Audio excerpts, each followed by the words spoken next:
Katolik, kembali lagi bersama saya. Marilah kita mulai perenungan kita hari ini dengan doa. Dalam nama Bapa dan Putra dan Roh Kudus. Amin. Allah Bapa di surga, puji dan syukur kami panjatkan kehadirat-Mu karena Engkau telah melindungi kami dari hingga sampai saat ini. Sekarang kami kembali mengikuti kegiatan kami dan melaksanakan kegiatan kami, yaitu mendengarkan sabda-Mu dan merenungkannya. Utuslah Roh Kudus-Mu, semoga Ia selalu melindungi kami sepanjang kegiatan hari ini sesuai dengan rencana dan kehendak. Semua doa kami ini kami aturkan lewat pengantaraan Kristus Tuhan kami. Amin. Semoga Tuhan beserta kita sekarang dan selamanya. Inilah Injil Yesus Kristus menurut Markus. Dimuliakanlah Tuhan. Yesus menyembuhkan orang buta di Betsaida. Kemudian tibalah Yesus dan murid-muridnya di Betsaida. Di situ orang membawa kepada Yesus orang buta, dan mereka mohon kepadanya supaya menjamah dia. Yesus memegang tangan orang buta itu dan membawa dia keluar kampung. Lalu Ia meludahi mata orang itu dan meletakkan tangannya atasnya dan bertanya, "Sudahkah kau lihat sesuatu?"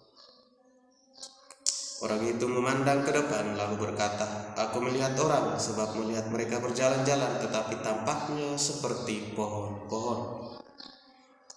Yesus meletakkan lagi tangannya pada mata orang itu, maka orang itu sungguh-sungguh melihat dan telah sembuh, sehingga ia dapat melihat segala sesuatu dengan jelas. Sesudah itu Yesus menyuruh dia pulang ke rumahnya dan berkata, "Jangan masuk ke kampung."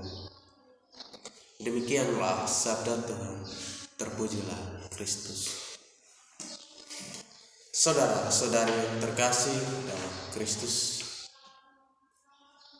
pada bacaan hari ini timbul beberapa pertanyaan bagi kita.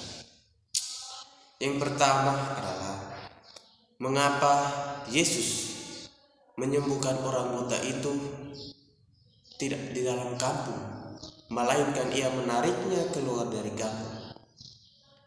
Apakah Yesus tidak mau menunjukkan lagi kuasa-Nya di semua orang?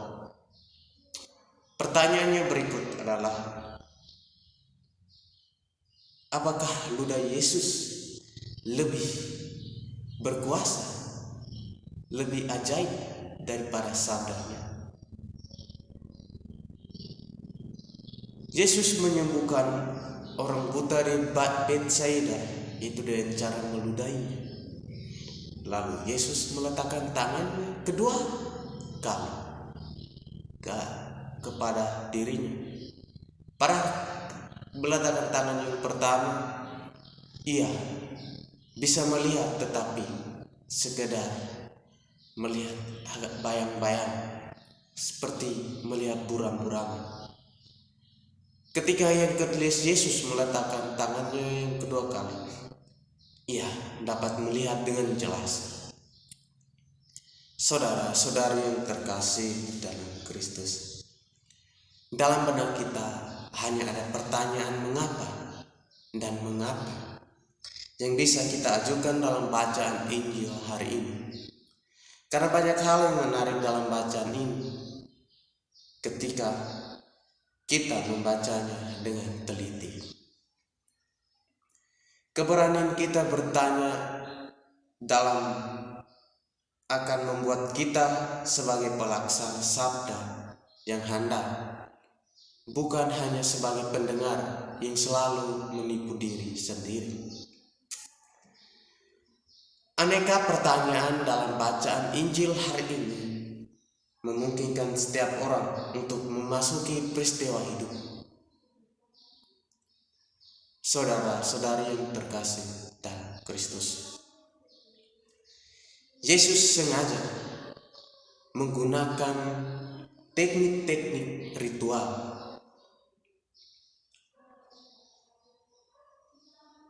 dan tidak memakai cara yang dikenakannya waktu Ia menyembuhkan Bartimeus dengan mengucapkan sepotong kalimat. Saudara-saudari yang terkasih dalam Kristus, Yesus mau menegaskan bahwa kita tidak bisa melaksanakan atau memaksakan kemauan kita kepada Tuhan. Kita cuma memohon. Kemauan kita dalam berdoa hanya sebatas memohon dan memohon yang berakar dari hati. Kita berdoa kepada Tuhan, kita hanya memohon kepadanya agar Tuhan dapat mengabulkan permohonan kita. Kita tidak bisa memaksakan Tuhan untuk segera mengabulkannya, sebab kita tidak mempunyai kuasa atas Tuhan. Saudara-saudari yang terkasih dalam Kristus, kita hanya memohon kapan dan bagaimana Allah mengabulkannya, kita serahkan kembali kepadanya. Marilah kita berserah diri kepada Tuhan dan bersabar untuk menantikan